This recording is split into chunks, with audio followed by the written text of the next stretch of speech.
All right, I got a 56-year-old. He's got $140,000 saved for retirement, and he's asking the question, Drew, when can I retire? Let's look at this right now. So I've got Brian. He's got about $7,000 in the bank. He's got $130,000 in his 401k. And he's got $1,800 in an IRA. He's got $139,626. He just went through a divorce a few years ago, had some financial hardships, kind of spends money like water a little bit. And he said, hey, Drew, I'm ready to be disciplined. I understand that time has caught up with me and I need to save more for retirement. And he's asking the question, when can I retire? And you might be asking that same question. You might be frustrated wondering, when can I retire? Well, let's look at that for Brian, and maybe this will help you as well. All right, so here's what we got. We've got Brian. He's 56 years old, and he wants to retire at 62. Okay, he works for Aflac. He also does real estate as a realtor. Okay. And we're looking at work until 70 as a realtor. Now, he has a special skill set as a realtor that he can work as long as he wants. Heck, I had a realtor who sold me a house at 83 years old. Now, she wasn't out there grinding, but as a realtor, if you keep your license up, you can continue to do that. So we're going to project that out until 70. Now, from a Social Security standpoint, if he takes Social Security at 67, he's looking at $3,938 per month. If he takes Social Security at 62, he's going to get 70% of his full retirement benefit.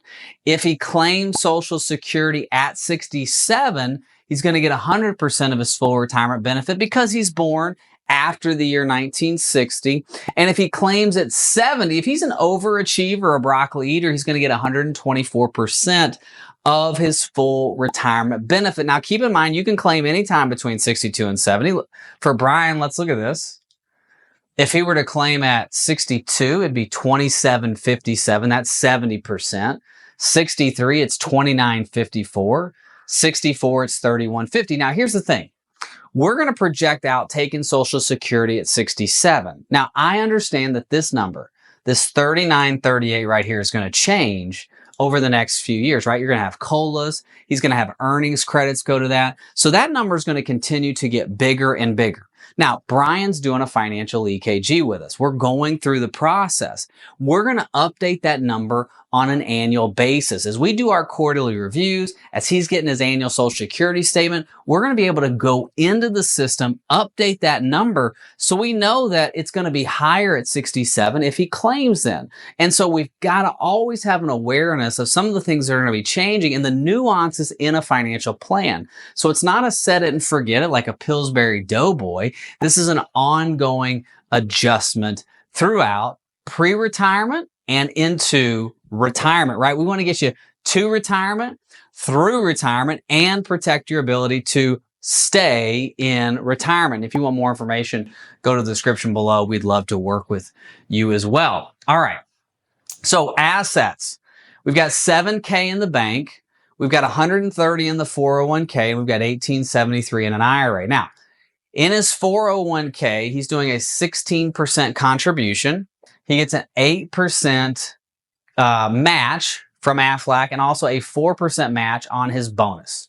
So he gets about a 12% contribution right there throughout the year, which is really, really nice going into his 401k. But as you can see, he's been through some stuff. He told me straight up he's been divorced. He likes to spend money on shiny things. And so his comment to me, without using colorful language, was he needs to get his junk together and start saving more for retirement. And he threw some colorful words in there that really enunciated what he was trying to say to me. Now, his home is worth $300,000. He lives in Georgia. And so we're looking at a total asset currently of $300,000 in home and $139,000 in spendable assets, which total asset is $439,626. Now, let's go through expenses. Now, Brian is a single dad. He's an older dad. His daughter is 7 years old, so he's a little bit of a late bloomer when it comes to being a dad. Doesn't matter what age you become a dad. It's the most wonderful experience ever. I think Abraham was 100, right, when he became a dad. I have 3 children. And it is the most wonderful experience that God has ever allowed me to do. Now, Expenses, pretty simple. We've got a mortgage, $1,672. No inflation on the mortgage. You guys see that? No inflation on the mortgage. We're looking at about 18 years of a mortgage payment, okay? Baseline expenses, $3,700. So baseline expenses are going to be food, gas, electricity, streaming bill, property insurance, property taxes, things that are going to be there with you in perpetuity, right? Forever.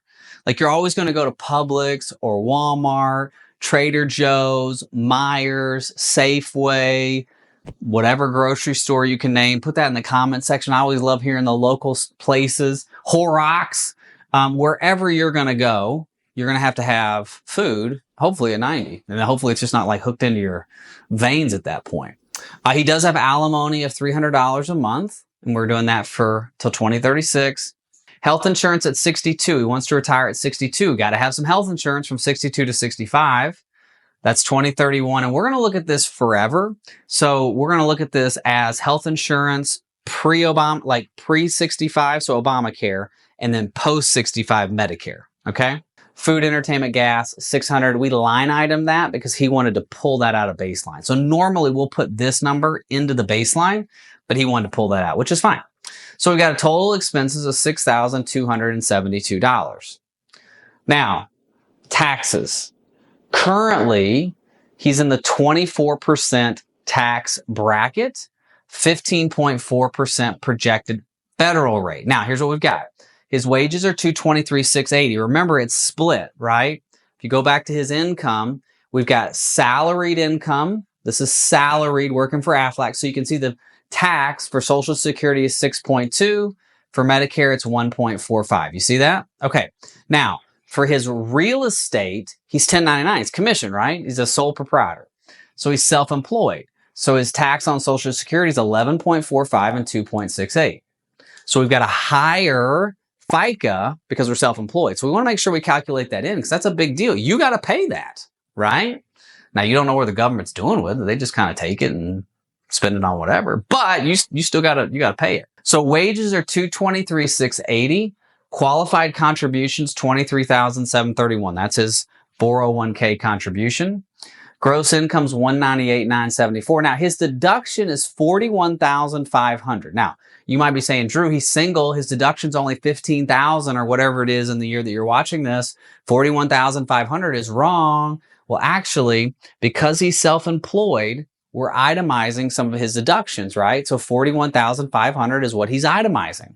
So we're able to put that up here.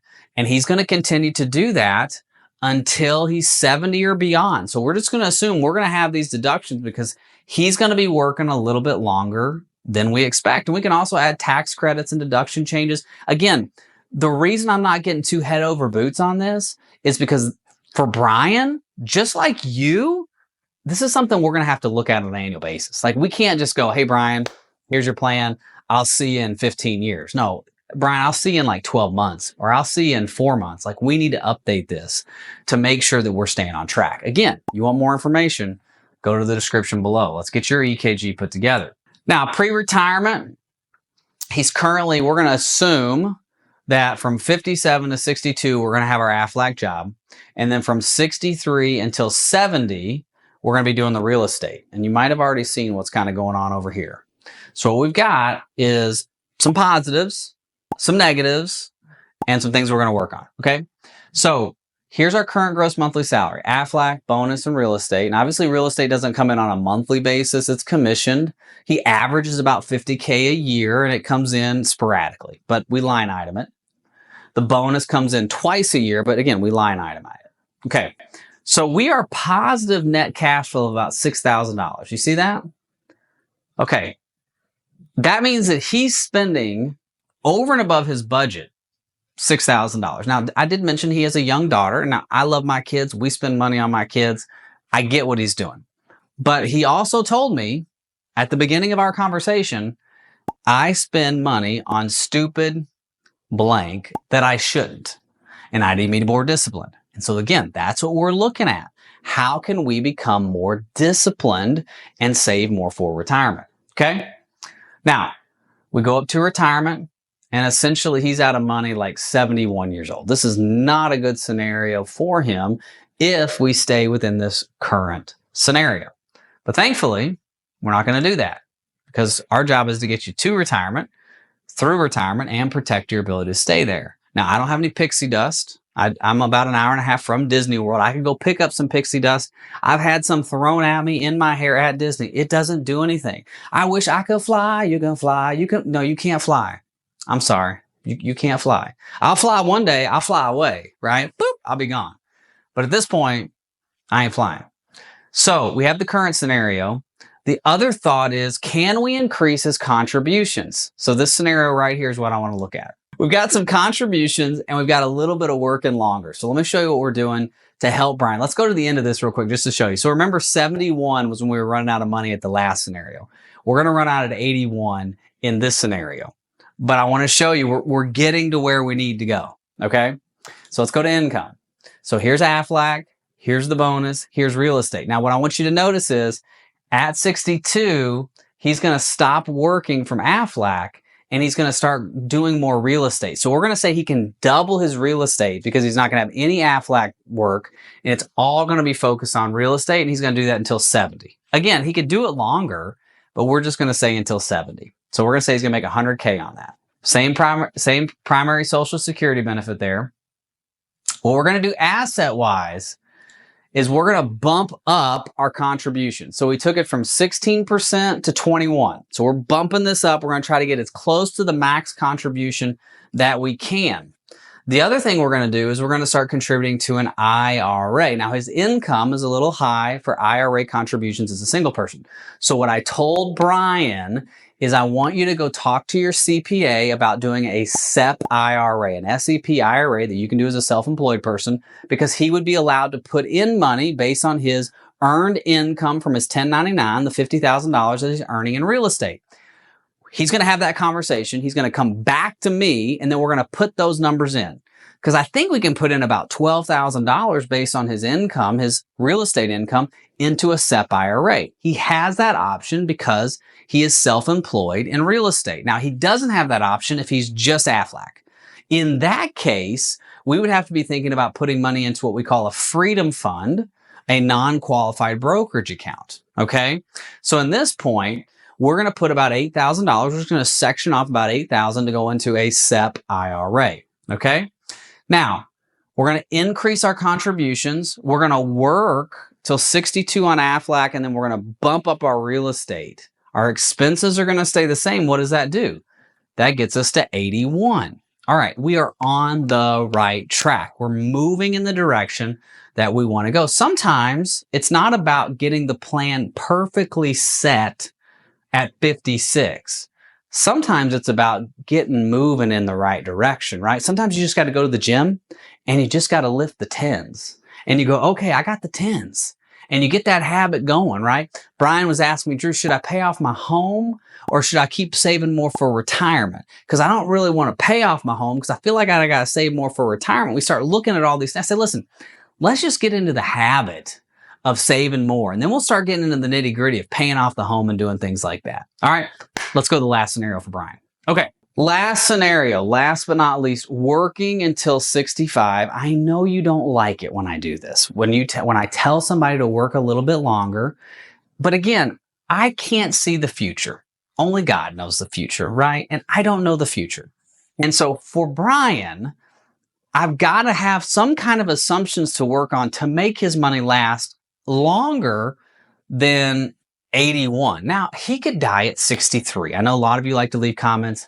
People don't live past 62. Well, the average male lives to about 77 and a half or 82, depending on what data point you look at. I just got off the phone with a new client. He's had prostate cancer and open heart surgery, and he's 54. So his viewpoints on life are a lot different, right? He's like, I got to retire. I've got to enjoy life. And I get that. Our life is short, right? The Bible says we are all grass. But I don't know the future. Okay. So in this case, we're going to work until 65, okay? We're going to keep getting our bonus until 65. We're going to continue to do the normal kind of half real estate until we're 65, but then 65 to 70, we're going to bump it up and really work hard doing real estate, okay? Our Social Security benefits staying the same. Now let's go to retirement. 89 years old is when we're out of money now. Now, we kept our contributions where we were at. Let's go to red line solves here real quick. Let's look at what if we decided, and the reason we're taking Social Security at 67 is because Brian's single. I want to try to get him the best bang for his buck when it comes to Social Security, because me, myself, and I, right? And so there's no other part. He did tell me he'd like to find a sugar mama, not because for money, but for health insurance benefits. And I said, you know what? You're the first person to ever tell me that, Brian. Social Security. So the software actually says take it at 70. Let's see what the difference is there. Look at that, 89 and 92. So that would be a conversation we would have. We would say, hey, Brian, let's look at this. Let's save and add this to the scenario. So Brian, what if we took Social Security at 70? Look, it only drains his assets. He's still got $1 million there. And we're out at 92. And again, there's a lot going on in this scenario. I'm only running the rate of return at 4% for his money. If he gets 6, 7, 8, it's going to be even better. So I know a lot of you get frustrated. You look at your 401k balance, it says 130,753. Let me tell you this. It ain't over until the fat lady sings, right? Isn't that what they say? That ain't over yet. I want you to keep pushing on.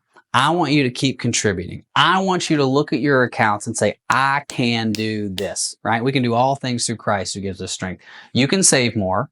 You can contribute. You can do the things that you need to do to get to retirement. And we want to be here to support you in that. So thank you so much for watching. God bless. Bye-bye.